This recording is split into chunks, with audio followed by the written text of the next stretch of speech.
भागलपुर के समाहरणालय स्थित समीक्षा भवन में एसएसपी हृदयकांत के नेतृत्व में क्राइम मीटिंग आयोजित की गई, जिसमें जिले के सभी थानेदार, डीएसपी, एसपी सहित अन्य पुलिस पदाधिकारी शामिल हुए।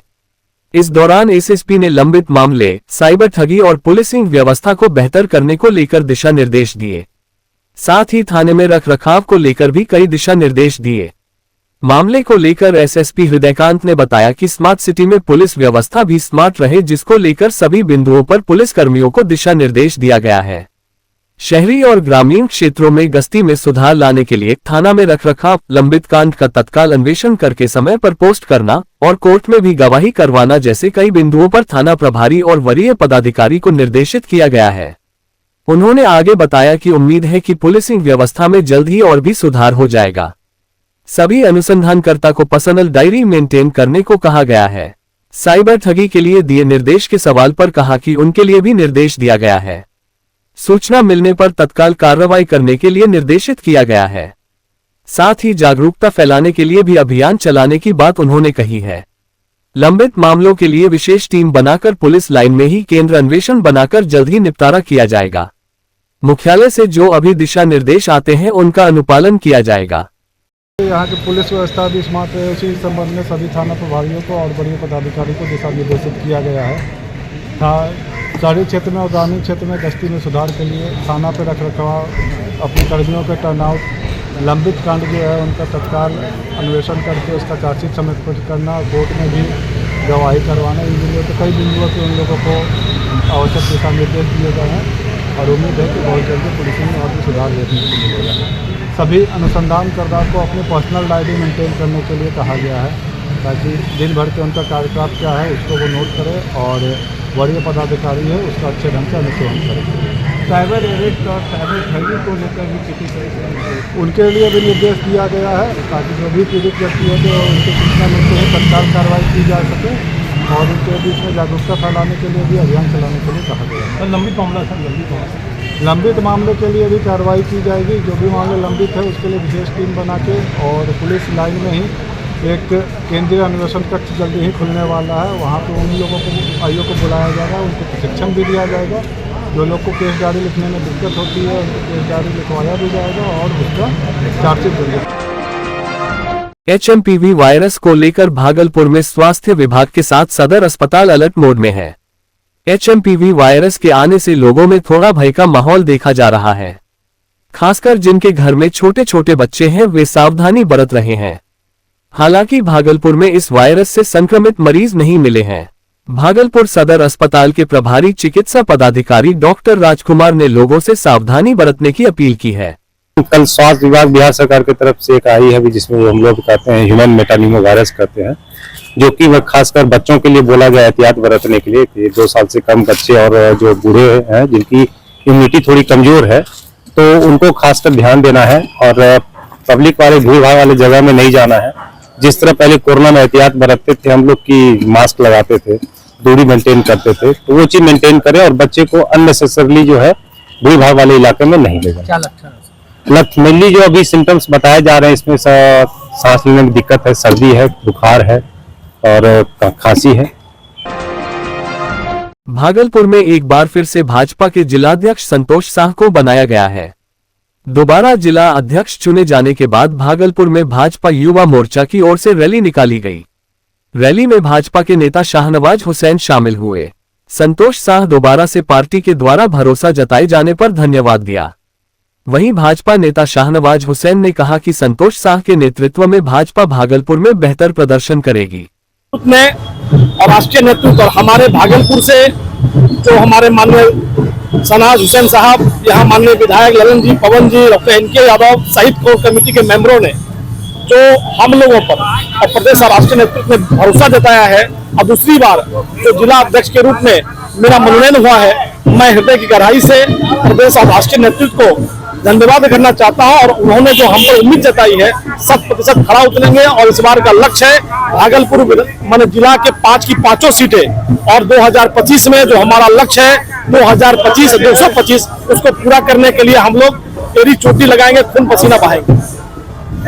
संतोष जी दोबारा अध्यक्ष बने हैं, इनके नेतृत्व में भागलपुर की सारी सीटें जीतेंगे विधानसभा में भागलपुर सारी सीट जीतकर यहां से जाएंगे। भागलपुर पहुंचे बिहार सरकार के गन्ना एवं उद्योग मंत्री कृष्ण नंदन पासवान ने प्रतिपक्ष के नेता तेजस्वी यादव और जनसुराज के संस्थापक प्रशांत किशोर पर जमकर हमला बोला है। मंत्री ने तेजस्वी यादव द्वारा मुख्यमंत्री के प्रगति यात्रा पर सवाल उठाए जाने को लेकर कहा कि पहले तेजस्वी यादव को अपने माता पिता के 15 वर्षों के शासनकाल का इतिहास पता करना चाहिए कि कैसे उस समय बिहार में जंगल राज था। वहीं प्रशांत किशोर को उन्होंने भगोड़ा करार दिया।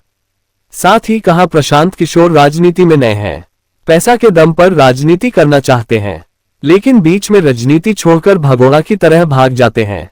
वहीं कृष्ण नंदन पासवान ने कहा कि बिहार में जदयू और बीजेपी का गठबंधन अटूट है। आगामी बिहार विधानसभा चुनाव दोनों पार्टी मजबूती से लड़ेगी और नीतीश कुमार के नेतृत्व में बिहार में पूर्ण बहुमत से सरकार बनाएगी।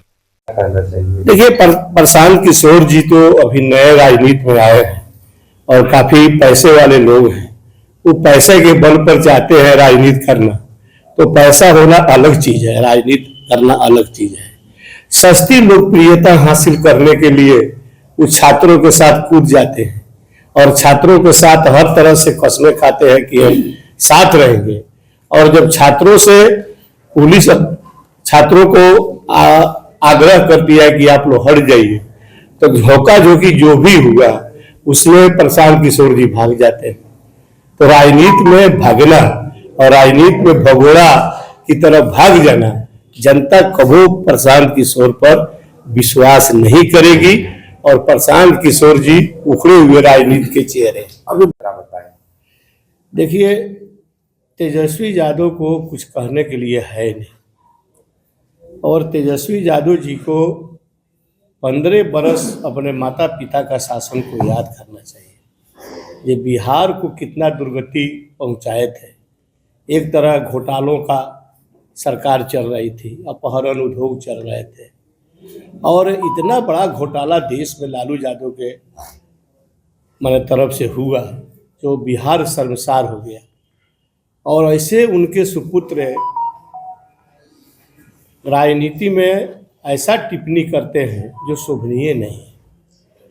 निश्चित तौर पर माननीय मुख्यमंत्री जी का यात्रा जो बिहार के विभिन्न जिलाओं में हो रहा है वह प्रगति यात्रा है और उस यात्रा से काफी बिहार को एक तरह को लाभ मिल रहा है। बीजेपी के राष्ट्रीय प्रवक्ता सैयद शाहनवाज हुसैन ने भागलपुर में प्रेस ब्रीफ करते हुए दिल्ली के चुनावी घोषणा के बाद कहा कि दिल्ली चुनाव में बीजेपी 2/3 बहुमत से चुनाव जीतेगी। मुख्यमंत्री आतिशी, सिसोदिया और केजरीवाल अपनी जमानत भी नहीं बचा पाएंगे। दिल्ली में चुनाव का ऐलान हो गया है, कब तक खैर मनाएंगे केजरीवाल इस बार के चुनाव में बुरी तरीके से हारेंगे, वो अपनी सीट भी बचा नहीं पाएंगे। 3 लोगों का हारना एकदम तय है, आतिशी मरलीना, मनीष सिसोदिया और अरविंद केजरीवाल। ये तीनों विधानसभा का मुंह नहीं देख पाएंगे। दिल्ली के लोगों को ठगने का काम किया। अरविंद केजरीवाल ये कहकर आए थे, बड़ी बड़ी बात की थी, बात बनाने वाले लोगों की बात में दिल्ली की जनता 10 साल 15 साल तक पिसती रही। अब दिल्ली की जनता ने जान लिया है, जो वैगन आर में चलते थे वो बड़ी बड़ी काफले में चलते हैं, जो कहते थे घर नहीं लेंगे वो शीश महल ले लिया और सोने के प्लेटेड जो है गोल्ड प्लेटेड टॉयलेट बनवा लिया।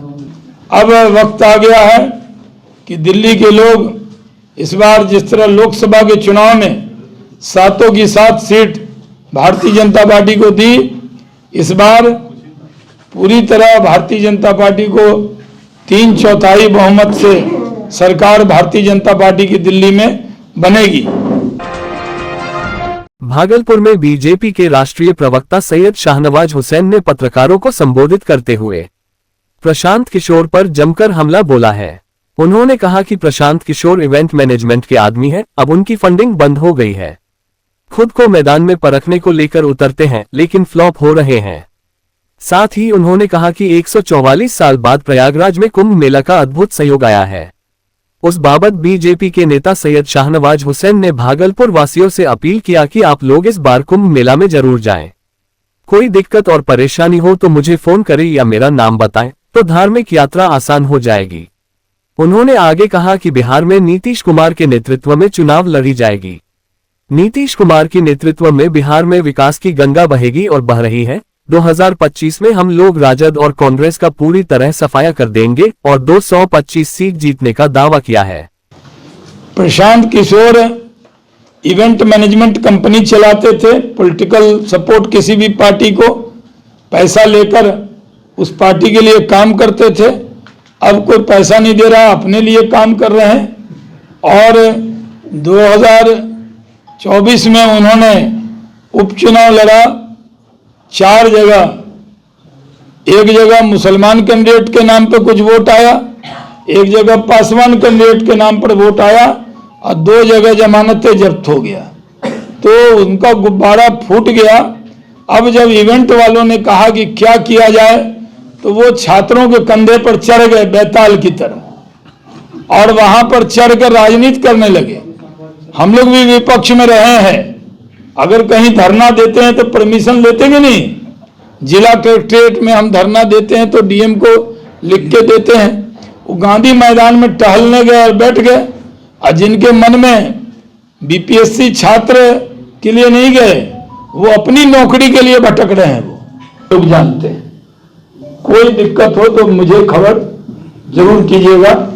वहां प्रयाग में हम बीच में याद होगा, हम बराबर 9 दिन तक हम प्रयाग में ही रहे थे, प्रभारी थे 4 लोकसभा 5 लोकसभा के।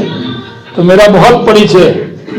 कोई दिक्कत हो जाए कुंभ में, जरूर कुंभ में जाइए।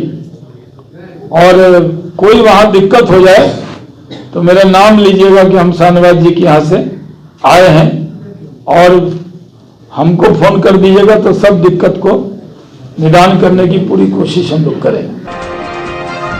जीवन जागृति सोसाइटी के द्वारा आज से सड़क सुरक्षा सप्ताह की शुरुआत शहर के मनाली चौक से की गई है। इस सड़क सुरक्षा सप्ताह की शुरुआत का मुख्य मकसद ये है कि लोग सड़क पर वाहन चला रहे हैं तो ट्रैफिक नियम का पालन कर रहे हैं या नहीं। इसको लेकर जीवन जागृति सोसाइटी के अध्यक्ष सह शहर के शिशु रोग विशेषज्ञ डॉक्टर अजय कुमार सिंह ने कहा कि जिला प्रशासन एवं हमारे समिति के लोग लगातार लोगों को जागरूक कर रहे हैं। यदि आप वाहन चला रहे हैं तो हेलमेट का प्रयोग करें एवं सीट बेल्ट का प्रयोग अवश्य करें। लेकिन अभी भी बहुत ऐसे लोग हैं जो 2 पहिया और 4 पहिया वाहन चला रहे हैं तो हेलमेट और सीट बेल्ट का उपयोग नहीं कर रहे हैं। इसको लेकर हमारी समिति लगातार इस पर पहल कर रही है और आगे भी इस तरह का पहल करती रहेगी। जीवन जागृति सोसाइटी लगातार सड़क दुर्घटना पर लोगों को जागरूक करती है। लाखों लोगों की जान सिर्फ लापरवाही से जाती है। सभी लोग जानते हैं कि हेलमेट अनिवार्य है, पहनने से सेफ्टी होता है। सीट बेल्ट लगाने से एक्सीडेंट होने के बावजूद लोग कम मरते हैं, लेकिन इसके बावजूद भी लापरवाह रहते हैं। उसी के लिए हम लोगों ने एक मुहिम चलाई है कि नए वर्ष के शुभकामनाओं के साथ एक ज्ञान भी दे रहे हैं कि ये ज्ञान आपको और आपके परिवार को बचाएगी। वो है हेलमेट पहने और अपने को खुद को सुरक्षित करें। इसी मुहिम के साथ हम लोग लगातार चौक चौराहे पर जगह जगह हम लोग अभियान चला रहे हैं, लोगों को जागृत कर रहे हैं कि हेलमेट पहनकर अपने को सुरक्षित करें, क्योंकि दुर्घटना होने पर भी आपके बचने की संभावना बहुत रहेगी।